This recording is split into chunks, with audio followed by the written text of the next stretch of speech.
यतो निदहाति वेदः सरः परुषदति दुर्गादि विश्वानावे वसिन्धन् दुरितात्यग्निः तावग्निवर्णां तपसा ज्वलन्तीं वैरोचलीं गर्भफले सुजुष्टां दुर्गां देवीं शरणमहं प्रपद्ये सुतरसितरसे नमः अग्ने त्वं पारयानव्यो अस्मान् स्वस्ति पृथिवी बहुलान उर्वी भवातो गाजतनया यशयोः विश्वानिनो दुर्गः जातवेदस्सिन्धुन्ननामातुरितादिवर्षे अग्ने अत्रिमन्मनसा गृणानो अस्माकं बोध्यमिता तनूनाम् कृतानादिगुंसहमानमुग्रमग्निगुंहुवेम परमा सधस्थाद् सरः परुषदति दुर्गाणि विश्वानावे वसिन्धन् दुरितात्यग्निः प्रज्ञोषिगमेध्योध्वरेषु सदाच्छहोतान्नव्यष्ट सत्से स्वां च आग्ने तनवं विप्रयस्वास्मभ्यं च सौभगमाजस्वाम्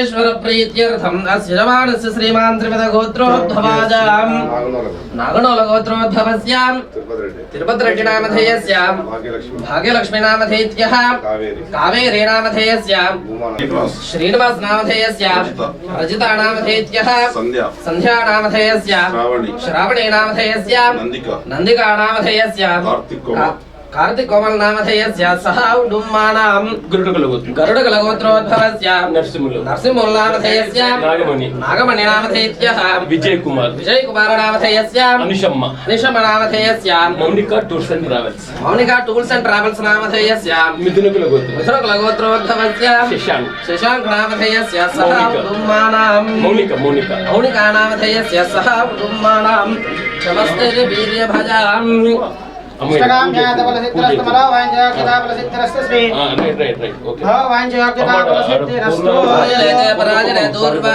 आरोहन्त पुष्पिणी हृदश्च पुण्डरी काक्षस्य गृहस्य इमे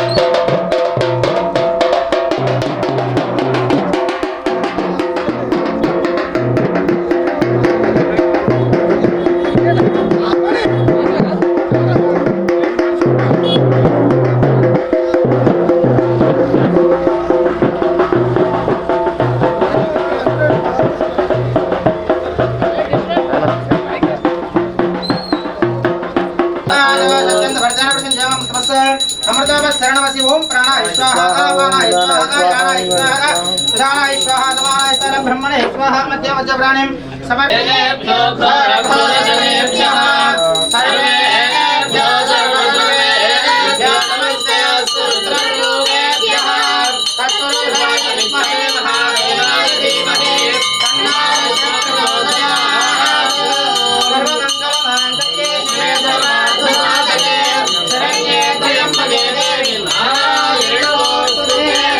ब्रह्मा गुरु विष्णु गुरुदेवो महेश्वरः गुरुसाक्षात् परब्रह्म तस्मै श्री गुरवे नमः। श्री माता महाराज्ञी की जय। माता महाराज्ञी की जय।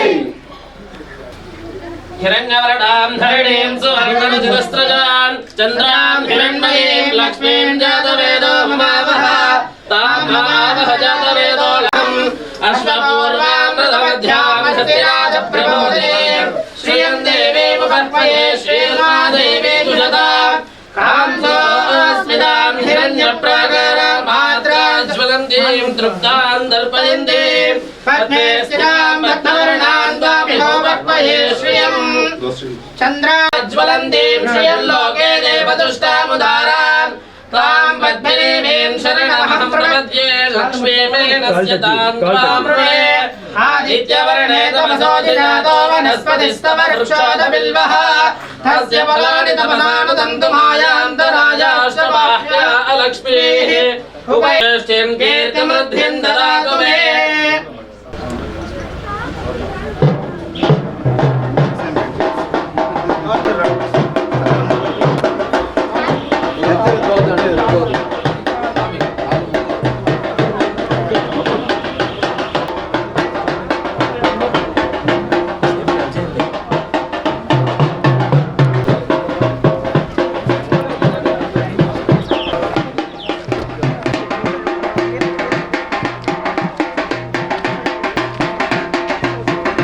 श्रीनिवास नामधेयस्य रजिता नामधेयः संध्या नामधेयस्य श्रावणी नामधेयस्य नंदिका नामधेयस्य कार्तिक कोमल नामधेयस्य सह उडुम्मानां गरुडकलगोत्रोद्भवस्य नरसिंहमुल नामधेयस्य नागमणि नामधेयस्य विजय कुमार नामधेयस्य अनिशम्म नामधेयस्य मौनिका टूर्स एंड ट्रैवल्स नामधेयस्य मिथुन कुलगोत्रोद्भवस्य शशांक नामधेयस्य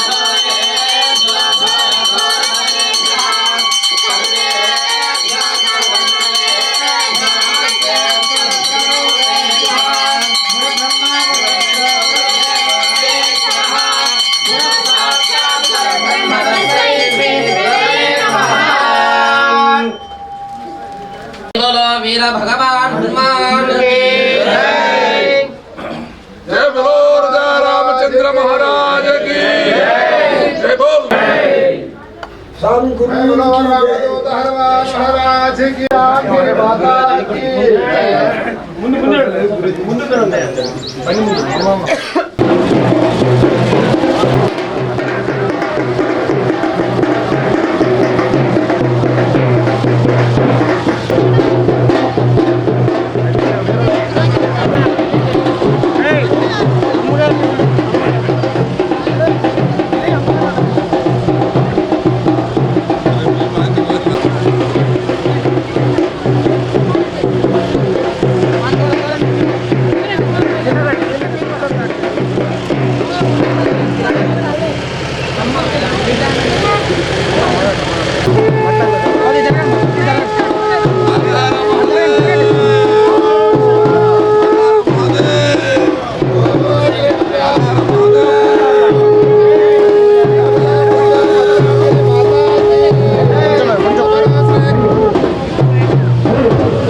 की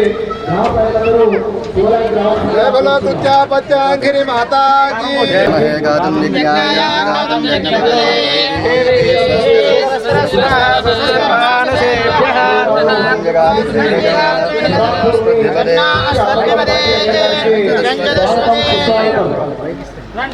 ओम शांति शांति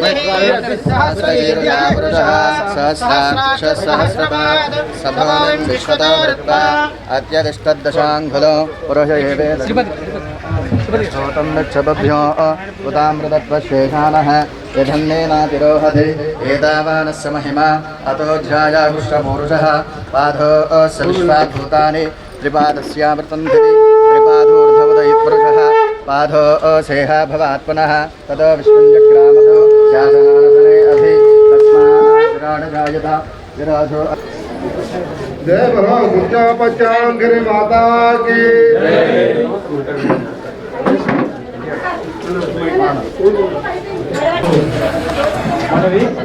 నేడు మహాశివరాత్రి పర్వదినాన్ని పురస్కరించుకొని గురువు గారు శ్రీ శ్రీ శ్రీ సదాపూర్ణి కృత్య ఆనందం తంత్రి అయ్యర్ గారు గ్రామానికి విచ్చేస్తున్నారు.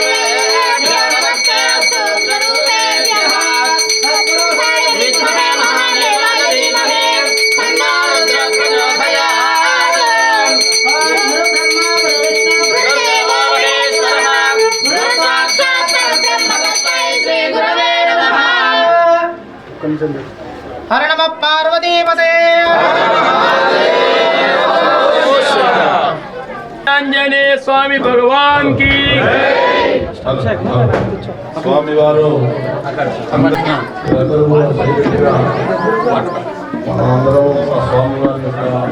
కేరళలో విశేషమైనటువంటి సాధన చేసి అమ్మవారి కృపకు పాత్రులైనారు. నేడు మన దేవాలయంలో మహాశివరాత్రి సందర్భంగా స్వామిని దర్శించుకొని వారి యొక్క గురువు గారు శ్రీ శ్రీ శ్రీ సదాపూర్ణి కృత్య ఆనందం తంత్రి అయ్యర్ గారు మన గ్రామానికి విచ్చేస్తున్నారు. ఈరోజు మన దేవాలయం వద్ద పరమేశ్వరుని దర్శించుకొని గురువు గారు వారి యొక్క ప్రసంగాన్ని మీకు తెలియజేస్తారు. గురువుగారు కేరళలో విశేషమైనటువంటి సాధన చేసి అమ్మవారి కృపకు పాత్రులైనారు. వారి యొక్క అనుభవాలను, పరమేశ్వరుడి యొక్క విషయాలను నేడు తెలియపరుస్తారు. ఈ యొక్క కార్యక్రమాన్ని కమిటీ సభ్యులు నిర్వహించడం ఘనంగా ఉంది. ఆపసృష్టదేవతా పరికల్పదా ప్రజాతాగ్నిస్తోమతో వేదక్షత్రదేవీ ప్రోరక్షతే పరబ్రహ్మస్వరూపిణి రూపాగ్నే దేవీ మన్యో అవశిష్టాజ్ఞాదేవతా ఐక్షజ్ఞే దేవతా ప్రోరక్షతే దేవీ మాతా సర్వధారిణీ దేవీ ప్రత్యంగరీ కమలధారిణీ ఏ దేవద్దేవీ ప్రదద్దేవద్దేవీ ప్రదద్దేవద్దేవీ ప్రత్యంగరా ప్రదహితదేవద్దేవీ ప్రదహితదేవద్దేవ పరమేశ్వరా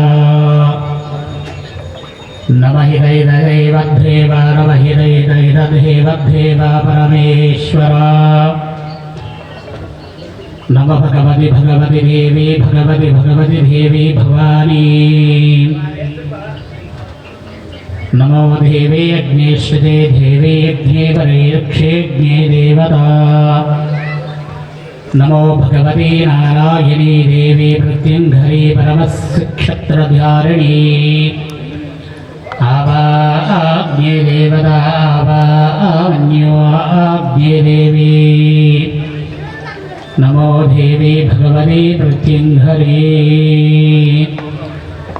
जय बोलो माता महादेवी प्रत्यंगरी महामाता की जय बोलो महादुर्गा भवानी माता की जय बोलो महालक्ष्मी देवी माता की जय बोलो महादेवी दुर्गा शूलिनी अपरकाली भद्रकाली कर्णाकालिनी कालिनी महा काल प्रकल काल देवी काली माता की जय श्री राम। हर हर महादेव शंभो शंकर।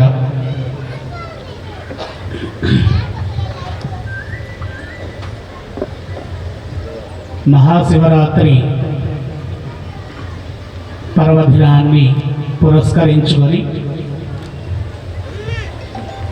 నాడు హోమాన్ని నిర్వహించి మరలా ఈ మహాశివరాత్రి పర్వదినం ముగిసిన తరువాత వచ్చేటటువంటి పౌర్ణమి నుండి ధర్మ ప్రచారముకై వెళ్ళాలనేటటువంటి సంకల్పముతో గత 15 రోజుల కింద అనగా పౌర్ణమి వెళ్ళి కూడా ఈ రోజుకి 13 రోజుల సమయం. అప్పుడు సంకల్పించినటువంటి సంకల్పానికి పరమశివుడి యొక్క ఆజ్ఞ మాకు లభించిందనేటటువంటిది. శివుడు ఆజ్ఞ లేనిది చీమైనా కదలదు అనేటటువంటి మాట ఎంత నిజమో మా ధర్మ ప్రచార కార్యానికి మొట్టమొదటి వేదికగా ఈ గ్రామము మాకు అవకాశం కలిగించింది. ఈ గ్రామముతో 1116 ధర్మ సభల్ని నిర్వహించేటటువంటి సంకల్పము మాఘ పౌర్ణమి రోజు రాత్రి మేము హోమం నిర్వహించిన సమయంలో నేను చెప్పుకున్నటువంటి సంకల్పం. ఆ సంకల్పానికి నా తల్లి ప్రత్యంగరాదేవి మాత ఆలకించి ఈ సదాశివుడి యొక్క సన్నిధికి నన్ను పంపించి మహాశివరాత్రి పర్వదినము నాడు నుండి హైందవ విధానమైనటువంటి ధర్మ సంకల్ప యాత్ర విజయాన్ని ప్రారంభించమని అమ్మ నాకు అనుగ్రతని ప్రసాదించింది. ఈ గ్రామంలో వేయించేసి ఉన్నటువంటి విశ్వేశ్వరుడు నన్ను అనుగ్రహించాడు. ప్రతినిత్యము రాత్రి సమయములో చేసేటటువంటి సాధన అనేటటువంటి విధానములో బీజాక్షరి మంత్రముతో ప్రయాణం చేసేటటువంటి మేము మా ధర్మ సంకల్ప యాత్రకు శ్రీకారం పడినటువంటి ఈ ఎరకపల్లి గ్రామం విశేషమైనటువంటి పాడి పంటల అభివృద్ధిలో ప్రతి ఒక్క గుమ్మము కూడా, ప్రతి ఒక్క ఇంటికి ఉన్నటువంటి గుమ్మము కూడా గృహలక్ష్మి యోగాన్ని కలిగి, గృహలక్ష్మి యోగములో ఉండేటటువంటి 9 విధములు కలిగినటువంటి ఐశ్వర్యము మీకు ఎప్పుడు కూడా విరాజిల్లాలి అనేటటువంటి భావనతో నా తల్లి ప్రత్యంగరాదేవి మాతని ప్రార్థిస్తున్నాను. ఇదే మన్యగ్నే దేవతా పరో అగ్నిధృతశ్చద్ధాత దేవతా ఇది మన్యగ్నే దేవే జగస్తుత ప్రాగ్నే దేవే మన్యతో జ్వాలాకృతే దేవీ పరాకరాళవదనే దేవీ ప్రత్యంగరే నమహిరదేవ ప్రకటతదేవ ప్రకటతదేవ దేవీ నమహిరదేవ ప్రకటతతత హరహరదేవ ప్రకటతతదేవ ప్రకటతతదేవ హరహరదేవ నమదేవీ దేవీ ప్రత్యంగరే ప్రకటతా దేవీ महासौभाग्यदे देवी महादेवी शूलिनी खालिनी महायोगिनी महालक्ष्मी देवी साम्राज्यदायिनी अस्यात्रे देवता काशी विश्वेश्वर देवालय प्रांगणेन आय महादेवता प्रजादा आय महादेवे प्रजादा माता प्रत्यंगरे नमोस्तुते. గ్రామంలో నివసించేటటువంటి అందరూ కూడా మీ యొక్క పాడి పంటలతో సుభిక్షమైనటువంటి యోగాన్ని కలగాలని, అదే విధముగా మీ గృహములో దాగి ఉన్నటువంటి గృహలక్ష్మీదేవి మీ గుమ్మం వెంటనే ఉండాలి. గుమ్మం వెంట ఉండాలి అనంటే ఎప్పుడైనా సరే గ్రామములో జరిగేటటువంటి ఉత్సవాల్లో జీవితకాలములో ఒక్కసారైనా గురువు యొక్క పాద తాకినటువంటి పొలిమేరులో ఉండేటటువంటి గ్రామ దేవత అలా చూస్తూ ఉంటుంది.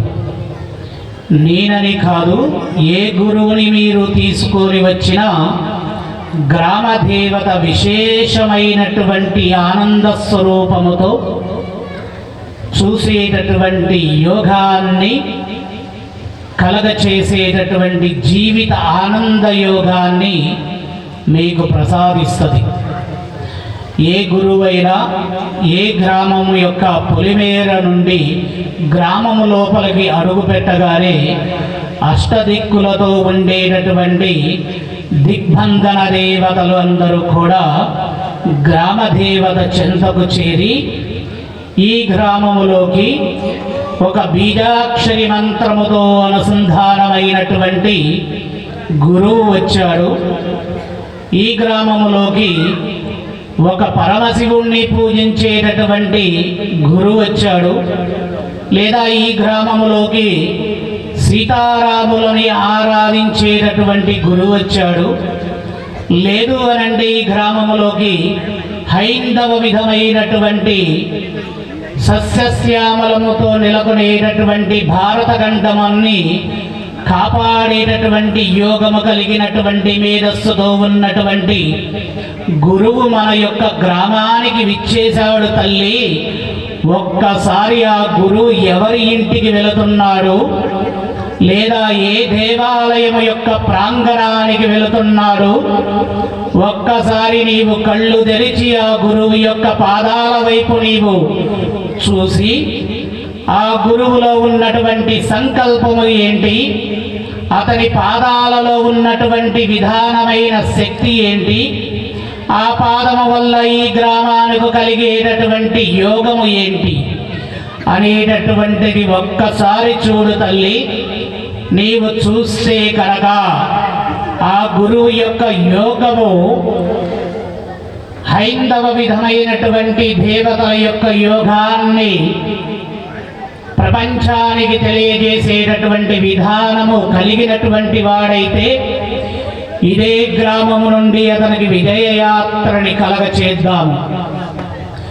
ఆ గురువు యొక్క మనసులో ఐశ్వర్యముతో ఆనందపడే 4 పైసలు వచ్చేటటువంటి ఆలోచనతో వచ్చాడా అనేటటువంటిది నీవు చూడు తల్లి అని చెప్పి ఆ అష్టదిక్కులు అంటే అప్పుడు మన గ్రామ దేవత ఒక్కసారి కళ్ళు తెరిచి శీతలాదేవిని పిలుస్తుంది. శీతలాదేవి ఎవరో తెలుసా? బొడ్రాయి. మన గ్రామం నడిబొడ్డున ఉండేటటువంటి బొడ్రాయి ఈ అష్టదిక్కులు అన్నీ కూడా కలిసి ఒక మహాశక్తిగా ఊరు ఎంత పెద్దగా అయితే ఉందో అంత పెద్దగా ఆకాశాన్ని తాకేంత అడుగుల యొక్క ఎదుగులోకి బొడ్రాయి పైకి నిలబడుతుంది. నిలబడి ఈ గ్రామములో జరిగేటటువంటి కార్యక్రమానికి వచ్చినటువంటి గురువు యొక్క యోగము ఏంటి, ఏ సంకల్పంతో వచ్చాడు, ఏ విధమైనటువంటి కార్యాచరణతో ఈ గ్రామంలోకి అడుగు పెడతారు అనేటటువంటిదే ఈ గ్రామ దేవతల యొక్క పర్యవేక్షణ. ఒక గురువు అని కాదు, చెడు విధములైన పూజలు చేసేటటువంటి వారు గ్రామంలో అడుగుపెట్టినా కళ్ళు తెరిచి చూసేటటువంటి దేవత గ్రామ దేవత.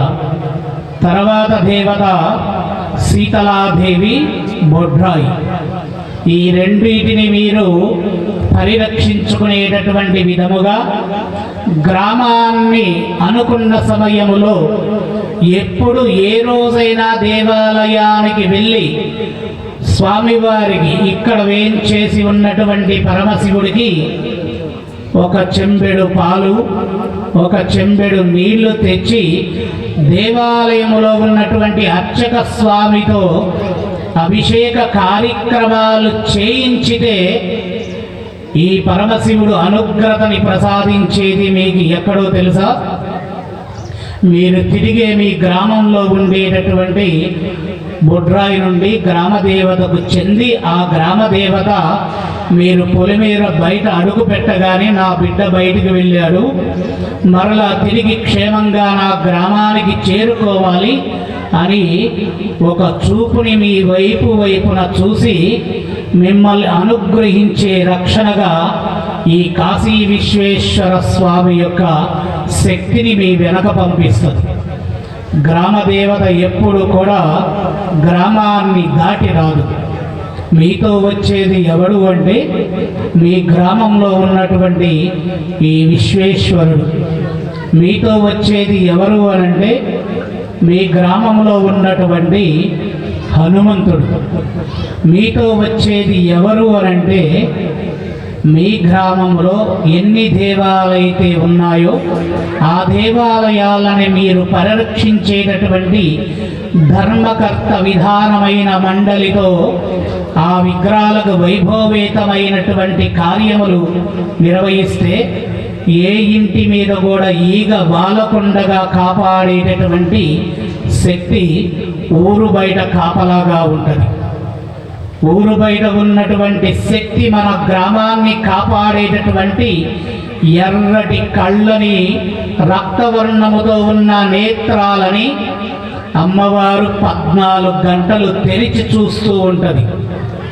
14 గంటలు ఎందుకు చూస్తుంది అంటే అమ్మవారు రౌద్ర రూపముతో ఉండేటటువంటి రూపము 14 గంటల సమయం, ఆనందకరమైనటువంటి రూపము 3:30 గంటల సమయం. ఇది బ్రహ్మకాలము, మధ్యాహ్న కాలము, సాయంకాలము అనేటటువంటి కాల సమయములు.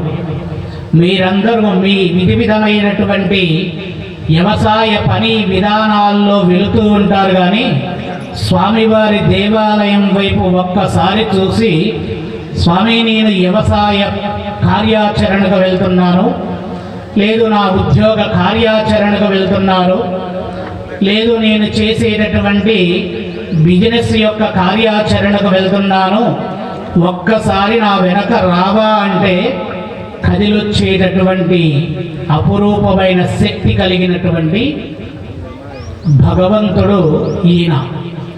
ఎందుకు ఈయన గురించి నేను చెప్తున్నా అంటే, నేను అనుకున్నటువంటి ధర్మ ప్రచార విధానమైనటువంటి యాత్రకి శివుడి యొక్క ఆజ్ఞ మహాశివరాత్రి రోజు దొరికింది అంటే, ఈ స్వామి కోసం ఇక్కడికి రావడం కోసం మొదటిగా నేను యాత్ర ప్రారంభించేటటువంటి సమయంలో 2011లో నేను మూల మంత్రము యొక్క ఉపదేశము తీసుకొని చేసేటటువంటి సాధనలో నా సంకల్పాల్లో ఇది ఒకటి. నేను గురుపీఠాన్ని తీసుకున్న తర్వాత నేను చేయాల్సినటువంటిది అమ్మవారి ఆలయ నిర్మాణము చేస్తున్నాము. తర్వాత ఆశ్రమ నిర్మాణము అది 2027లో నిర్వహిస్తున్నాము. తర్వాత విద్యాపీఠము, కులమతము అనేటటువంటి విధానాలతో విరాజిల్లేటటువంటి ఈ సమాజములో ఏ కులమయ్యున్నా కానీ హైందవ మతములో కాపాడేటటువంటి విధము కలిగినటువంటి ప్రతి ఇంటి నుంచి ఒక వ్యక్తి రావాలి అనేటటువంటి విధానముతో 10 ఎకరాల్లో విద్యారణ్యము కడుతున్నాం. ఏ కులము అనేది లేకుండగా ప్రతి ఇంటి నుంచి దేవతల యొక్క విశిష్టత తెలిసి ఉండాలి. ఎందుకోసం అంటే మీ తరము అయిపోవస్తుంది, మా తరము అయిపోవస్తుంది. రేపు 20 సంవత్సరాల తర్వాత మన పిల్లల యొక్క తరము గురించి మనము ఆలోచన చెయ్యాలి. మనం ఆలోచన చెయ్యాలంటే కులాలు అన్నీ విడివిడిగా ఉంటే గనక మనం ఒక్కటిగా ఉండలేము. అందరము కలిసి ఉండేటటువంటి పెద్ద కులం ఏందో తెలుసా? హైందవ కులము. ఈ హైందవ కులములో అందరము కలిసి కట్టుగా ఉన్నాము అంటే నా భగవంతుడి యొక్క గొప్పతనం ఇది అని చెప్పడానికి మీ దగ్గర సబ్జెక్ట్ ఉండాలి అంటే బొగ్గుల్లో ఉన్నటువంటి విధానాన్ని చూసి 10 మందికి చెప్పడం కాదు, స్వయంగా మీరు అనుభవం పొందాలి. మీరు అనుభవం పొందాలి అంటే మీకు చక్కటి బీజాక్షరి మంత్రముతో ఉపదేశం తీసుకొని ప్రతిరోజు మీ ఇంట్లో కొద్ది సమయము 10 నిమిషాలు, ఒక అర్ధ గంట లేదా గంట సమయము కూర్చొని ఆ మంత్ర సాధన చేస్తే 6 నెలల పాటు మొదటిగా మీకు కలిగే యోగం ఏంటంటే, మీకు జన్మనిచ్చిన మీ తల్లిదండ్రుల యొక్క తండ్రులు, పితృదేవతలు మీకు కనబడతారు. అప్పుడు మీరు చెప్పుకోవచ్చు, నా హైందవ విధానములో అపురూపమైనటువంటి విద్యలు, విధానాలు, అపురూపమైనటువంటి శక్తి సామర్థ్యాలు కలిగినటువంటి వేదాలు ఎన్నో ఉన్నాయని. ఇవన్నీ కూడా ఒక 800 సంవత్సరాలు ఒకల కింద నగిలికి కాల్చి బూడిదైపోయాయి. ఒక 300 సంవత్సరాలు దొరికిన విద్యలను దొరికినట్టుగా తీసుకువెళ్ళి వాళ్ళందరూ ఉన్నత విధానమైనటువంటి దేశాలలో వాళ్ళు విస్తీర్ణంగా విజయాలు పొందుతూ ఉంటే, అంత సంపద ఉన్నటువంటి విద్యా సంపద ప్రపంచానికి మనము అనేటటువంటి నాగరికతని తెలియచేసిన మన భరతఖండము ఇన్ని రోజులు మూగపోయి ఉన్నది. ఎందుకు అంటే ఆసక్తిగా వచ్చి తెలుసుకునేటటువంటి విధానము కలిగినటువంటి మన వారికి ఇంతకుముందు అంత ఆశ లేదు. కానీ ఇప్పుడు మనకు ఉన్నదల్లా ఒక్కటే దేశం, ఇది భారతదేశం. ఈ దేశము తప్ప ఇంకొక దేశము మనకు లేదు. ఈ దేశములో మనకున్నటువంటి మన హైందవ పిల్లలు ఒక 50-60 సంవత్సరాలు పోయిన తర్వాత మీలాగా ఇలా గుళ్ళో కూర్చొని పూజ చేసుకుంటూ ఆనందంగా మహాశివరాత్రి జరుపుకోవాలంటే వాళ్ళు జరుపుకునేటట్టుగా చెయ్యాలి. చేయకపోతే మన దేశంలో విస్తీర్ణంగా పెరగాల్సిన వాళ్ళందరూ పెరిగిపోతున్నారు, కానీ మనం మాత్రము పెరగలేకపోతున్నాం.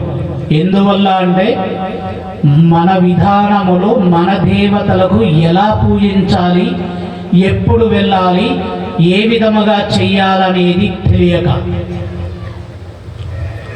ఒక్కొక్కరు ఒక్కొక్క విధమైనటువంటి సాంప్రదాయ విధానములో వెళ్ళిపోయి భారతదేశంలో ఉన్నటువంటి సాంప్రదాయ విధానమైన విలువలని మర్చిపోయేటట్టుగా చేసేటటువంటి విధానము కలిగిన దాడి జరుగుతుంది. ఇంతకుముందు మనుషులను కొట్టేవాళ్ళు, ఇంతకుముందు యుద్ధాలు చేసేవారు.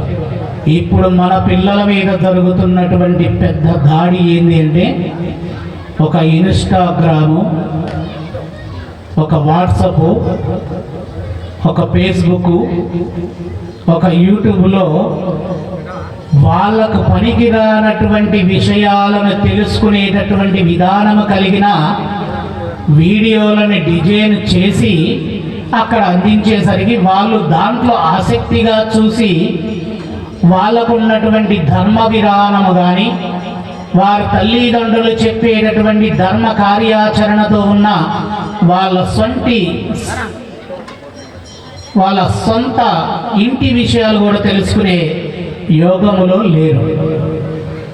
కానీ మీ గ్రామము నుండి నేను వెళ్ళడం అనేటటువంటి కార్యాచరణ ఇక్కడ ఉన్నటువంటి ప్రతి ఒక్కరు కూడా హైందవ విధానములో ఉన్నటువంటి ప్రతి ఒక్కడు కూడా జెండా పైన ఎవరుంటారు? కపిరాజు, జెండాపై కపిరాజు. నా తొలి అడుగు మీ గ్రామానికి మీరు పిలిచినందుకు ఈ గ్రామంలో ఉన్నటువంటి ప్రతి ఒక్క ఇంటికి మీ యొక్క పిల్లల యొక్క కార్యాచరణ ఏదైతే ఉందో అది ఉన్నత శిఖరాలకు వెళ్ళడానికి కపిరాజు ఉన్న జెండా ఎంత విజయవంతముగా యుద్ధాన్ని జయించగలుగుతుందో అటువంటి విధానము కలిగినటువంటి మీకు యోగాన్ని కలగాలని చెప్పి ఈ కాశీ విశ్వేశ్వర స్వామిని మనస్ఫూర్తిగా ప్రార్థిస్తున్నాం. ఈరోజు జరిగేటటువంటి లోక కళ్యాణార్థమైన కళ్యాణాలు ఎన్నో ఉన్నాయి.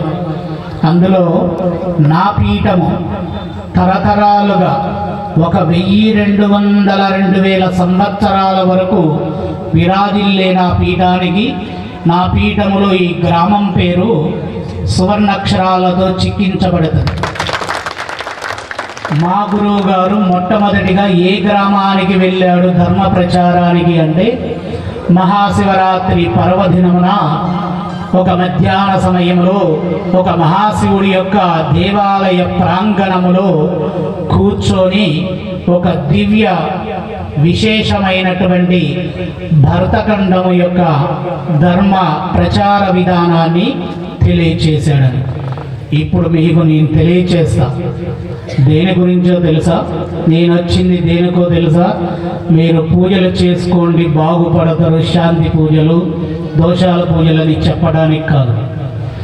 మీరు ఉన్న గ్రామంలో ఉన్నటువంటి భగవంతుణ్ణి మీరు అపురూపంగా ప్రేమించేటటువంటి గుణము కలిగిన మనస్సుని మీరు ఎప్పుడైతే ఏర్పాటు చేసుకోగలుగుతారో అక్కడ ఉంది రాతి విగ్రహము కాదు, అక్కడ ఉంది రాతి విగ్రహము కాదు.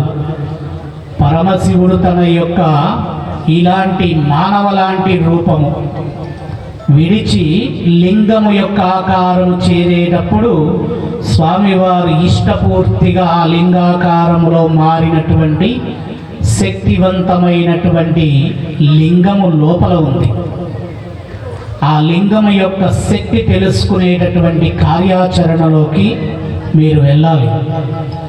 వెళ్ళకపోతే ఇప్పుడు ఇక్కడ ఎవరెవరైతే ఈ కాషాయము యొక్క టవళ్ళు కప్పుకొని కూర్చున్నారో ఒక్కసారి మీరు ఊహించుకోండి. ఒక 30 సంవత్సరాలు పోయిన తర్వాత మన పిల్లగాళ్ళు ఇలానే కూర్చుంటారా? కూర్చోలేరు. ఎందుకో తెలుసా? అప్పటికల్లా మన గ్రామంలో కూడా ఎవరో ఒకరు విస్తరించడానికి వస్తారు. మన పిల్లగాళ్ళకు ఉన్నటువంటి వారి యొక్క మేధస్సుకి వాళ్ళు చెప్పిందే అద్భుతమైనటువంటి యోగముగా అనిపిస్తుంది.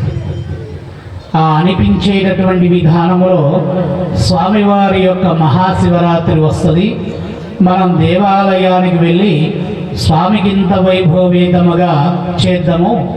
ఒక 2025లో ఒక సమయంలో మహాశివరాత్రి రోజు చాలా వైభవేతముగా కళ్యాణం చేశారు, చాలా వైభవేతముగా అన్నదానం చేశారు అని మాటలతో చెప్పుకునేటటువంటి పరిస్థితుల్లో వాళ్ళు ఉంటారు. కానీ వాళ్ళ పరిస్థితుల్లో లేకుండా ఉండాలి అంటే మన దేవీ దేవతల యొక్క విషయాలు కొన్ని తెలియచేస్తాం. ఒక 20 నిమిషాల్లో తెలియచేసి నేను ముగించి తిరిగి మా పీఠానికి చేరుకుంటాం. సాయంకాలము కళ్యాణం ఉంది మా దగ్గర కూడా. అక్కడ వదిలిపెట్టి ఇక్కడికి ఎందుకు వచ్చా అంటే శివుడు ఆజ్ఞ ఇక్కడ ఉంది నాకు. అక్కడ నేను చేయాల్సిన ఈరోజు కార్యక్రమం ఏందో తెలుసా? ఉదయం నుండి 5:30 గంటల నుండి 11:30 గంటలకు రుద్ర ప్రత్యంగరాదేవి అనేటటువంటి హోమం మా విధానంలో ఉంటుంది. శివరాత్రి రోజు చేయాలి. మధ్యాహ్న సమయం నుండి సాయంకాలం వరకు అధర్వణ భద్రకాళి అనేటటువంటి అమ్మవారి యొక్క హోమం చేయాలి. అది కూడా వదిలాను. సాయంకాల సమయంలో లక్ష్మీ విధానముతో కొనసాగే ప్రత్యంగరాదేవి హోమం ఉంటుంది. అది కూడా వదిలాను. ఎందుకు అంటే శివుడు ఆజ్ఞనిచ్చాడు. ఎలా ఇచ్చాడు? వాళ్ళు నన్ను కలవడానికి వచ్చేటప్పుడు ముందు ఫోన్లో అడిగినప్పుడు రేపు వస్తా అని చెప్పాను. కానీ నా దేవాలయంలో నిర్మాణమయ్యేటటువంటి స్థలంలో ఇదే కుర్చీ మీద కూర్చొని శివరాత్రి రోజు రాగలుగుతారా అంటే అది శివుడు ఆజ్ఞ. నేను రానని చెప్తే ఆయన ఈ అవకాశం కల్పించిన తర్వాత కూడా నేను పోకపోతే నేను ఎక్కడ విజయాన్ని అందుకోనేమో. నాకు పరమశివుడు ఇక్కడ ఈ ఊర్లో ఉన్నటువంటి గ్రామం యొక్క ప్రజల దగ్గర మొట్టమొదటిగా ధర్మానికి సంబంధించిన విషయం ఏదుందో అది తెలియచేపోరా అని చెప్పి పంపించినప్పుడు మరలా వచ్చే శివరాత్రి రోజు నేను ఆ రుద్రహోమం చేయొచ్చు. ఎందుకంటే నా పీఠము, నేను చేసే అమ్మవారు, నా తల్లి నా సంకల్పమిని నీవు వెళ్ళురా అని చెప్పి తన యొక్క భర్త అయినటువంటి పరమశివుడి యొక్క ఆజ్ఞని ఇచ్చిన తర్వాత ఈ ఊరికి రాకపోతే నేను నేర్చుకున్న నా విద్యకి, నా గురువు గారి యొక్క ధర్మానికి కట్టుబడినటువంటి వాణ్ణి కాదు అని చెప్పి ఇక్కడికి రావడం జరిగింది. ఇక్కడికి వచ్చినటువంటి ముఖ్యమైనటువంటి ఉద్దేశము మన ధర్మాన్ని కాపాడుకోవాలి అనంటే ఈ భారతదేశంలో అణువణువు దాగి ఉన్నది ఎవరు అనంటే ఒక వీరాంజనేయుడు. అణువణువు దాగి ఉన్నవాడు ఎవడు అంటే ఒక శ్రీకృష్ణ పరమాత్ముడు. అణువణువు దాగి ఉన్నవాడు ఎవరు అనంటే ఒక రామచంద్రుడు. అణువణువు దాగి ఉన్నవాడు ఎవడు అంటే ఒక పరమశివుడు. ఇటువంటి విధానాలు ఎన్నో చెప్పుకుంటూ పోతే మనకు అనేకమైనటువంటి దేవతలు. మీకు ఈ సందేహం కలగచ్చు, మనకి ఇంతమంది దేవతలు ఎందుకు అసలు అని. మన ఋషులు ఒక దేవత శక్తిని ఆవిర్భావం చేసేటప్పుడు ఆ ఋషికి పరమశివుణ్ణి పూజించినప్పుడు పరమశివుడు ఏ విధమైనటువంటి ఆకార రూపముతో దర్శనమిచ్చాడో ఆ విధమైనటువంటి రూపముతో ఉండేటట్టుగా చేశారు. కాబట్టి మనకి 12 జ్యోతిర్లింగాలని ఆవిర్భావం అయ్యాయి. శివుడు అనేవాడు ఒక్కడే కదా, శివలింగం ఒకే ఆకారము కదా అంటే పరమశివుణ్ణి 12 రూపాలతో చూసేటటువంటి విధానము కోరినటువంటి వాడు ఋషి పరంపరంలో ఉన్నటువంటి వాడు. అటువంటి ఋషి విధానంలో కొనసాగేటటువంటి ఈ పరమశివుడి యొక్క ఆరాధన అపురూపమైనటువంటిది. ఒక మహాశివరాత్రి నాడు పూజ చేస్తే పరమశివుడు ఎన్ని సంవత్సరాల తర్వాత వస్తాడో తెలుసా మీకు? అసలు మీకు బ్రహ్మకి ఒకరోజు గడవాలి అంటే శ్రీ మహావిష్ణువుకి ఎన్ని రోజులు తెలుసా? 100 సంవత్సరాలు. బ్రహ్మకి ఒక రోజు అయితే శ్రీ మహావిష్ణువుకి 100 సంవత్సరాలు. అంటే అలాంటి 100 బ్రహ్మ కల్పితాలు